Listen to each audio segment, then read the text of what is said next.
política está praticamente no período de recesso, mas sempre tem novidade. Ari Matias Souza, que está aqui conosco.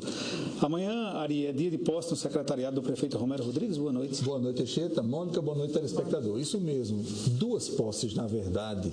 É a implantação para valer da Controladoria Geral do município. Essa controladoria foi concebida lá atrás, em agosto desse ano, quando da deflagração da Operação Famintos, que apurou várias ilegalidades do que diz respeito a processos de licitação, notadamente na área da compra de merenda escolar no âmbito da Secretaria Municipal de Educação. E desde daquela época, o prefeito Romero Rodrigues anunciou a intenção de criar essa nova estrutura na administração municipal como forma de filtrar e checar previamente toda a tramitação processual, notadamente na área de licitações e de empenho. O que demorou a essa concretização, segundo o prefeito, foi que a sua disposição era contar nessa estrutura nova da Controladoria com técnicos da Controladoria Geral da União, da CGU, que tem uma experiência nacionalizada nessa área.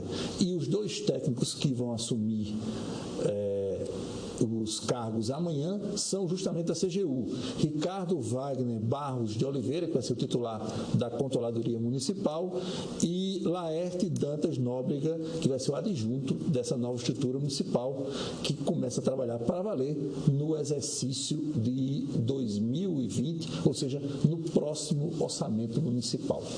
Ari, a apreciação do recurso contra a liberação da prisão preventiva do ex-governador Ricardo Coutinho vai ficar mesmo para após o fim do recesso do Judiciário? Mônica, essa foi a decisão da vice-presidente do Superior Tribunal de Justiça, a ministra Maria Tereza Moura. E cabe historiar um pouquinho, porque nesse quase que um feriadão prolongado, adentrando no Natal, muita movimentação processual aconteceu. Na chegada do recurso apresentado pela defesa de Ricardo Coutinho ao STJ, só fazendo uma linha do tempo, o ministro-presidente do STJ, o ministro julgou-se suspeito para apreciar esse caso e repassou a um outro ministro, Napoleão Maia.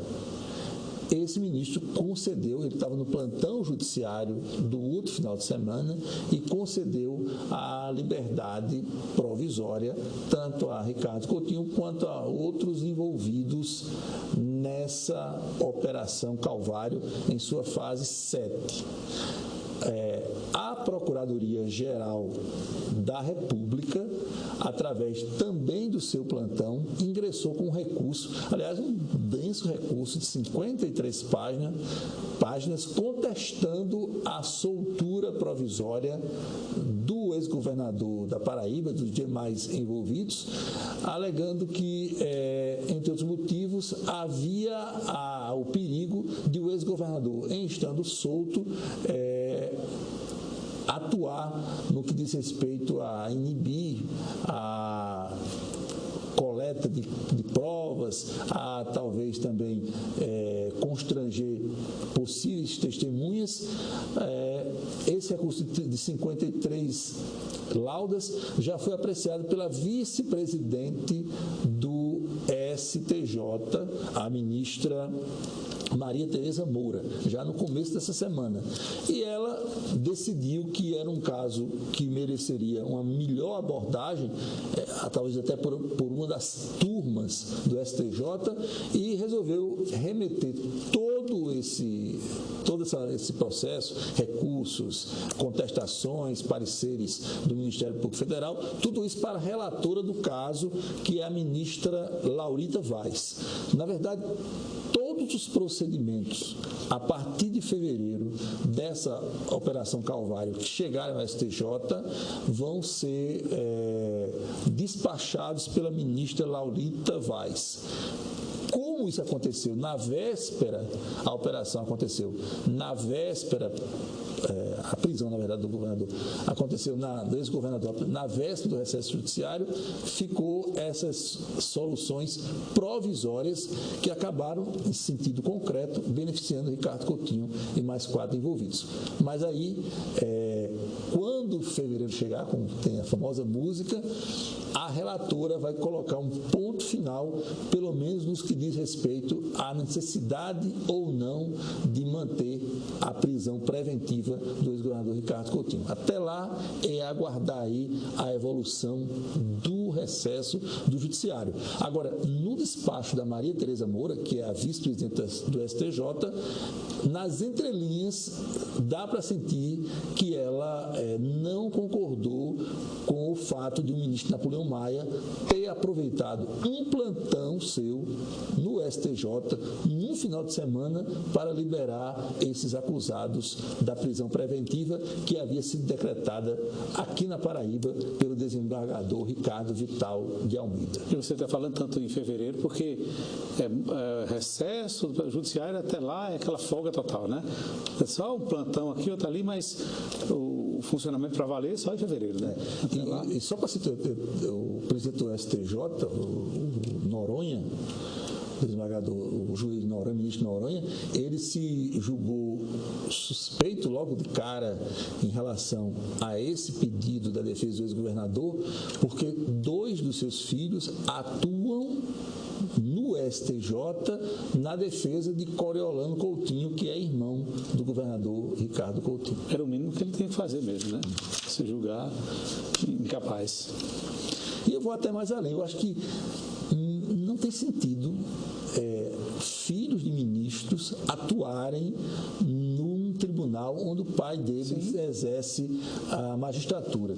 Mesmo que o pai dele se julgue impedido de todos os processos, que é o que se presume, mas há uma relação de amizade, inevitavelmente, dele com os amigos do pai dele que vão julgar outros casos. Quer dizer, isso é o tipo da relação muito complicada, para dizer o mínimo. Pois é. Em nível nacional, alguma novidade? 2 destaques. O dia 24 de dezembro, a véspera de Natal, foi recheado de atos do presidente Jair Bolsonaro no Diário Oficial da União, que circulou com a edição extra. O mais polêmico de todos diz respeito à mudança de critérios para a indicação de reitores de universidades federais e também de reitores de institutos federais de educação.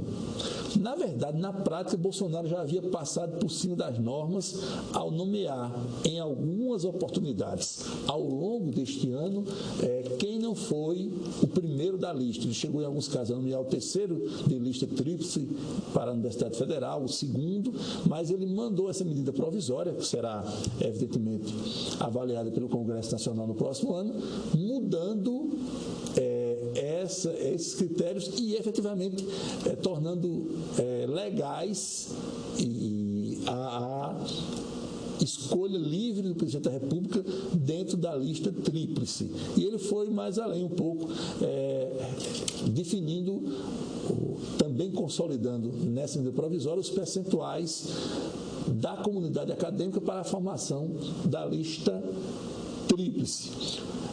Proporcionalmente, claro, ao número de alunos e de professores e de funcionários, mas o fato que, de forma ponderada, 70% para a formação da lista tríplice será da comunidade docente, dos professores, 15% dos servidores técnico-administrativos e 15% do alunado. E também mexendo na questão do juiz de garantia, a gente fala nisso no outro Itaraiá Notícias. O ministro, que tem status de ministro, mas na nomenclatura é secretário do Emprego e da Previdência do governo federal, Rogério Marinho, disse hoje que a previsão do governo é que em 2022 o desemprego estará em 1 dígito no Brasil, ou seja, abaixo de 10%. E tudo indica que teremos um presentezinho chato, presente entre aspas, nesse final de ano, que é um reajuste que deverá ser anunciado para amanhã no preço do gás de cozinha de 5%. A Petrobras deve oficializar isso nas próximas horas. De novo, gás de cozinha de novo. Agora esse negócio de diário oficial recheado em véspera de Natal parece estratégico, né? Passa que ninguém nem vê, né? Ninguém nem comenta, né? Todo mundo comendo peru. Ou quando comenta ele já está já no mundo, foi, né? Já foi. Boa noite, Ari. Muito obrigado. Boa noite. Vamos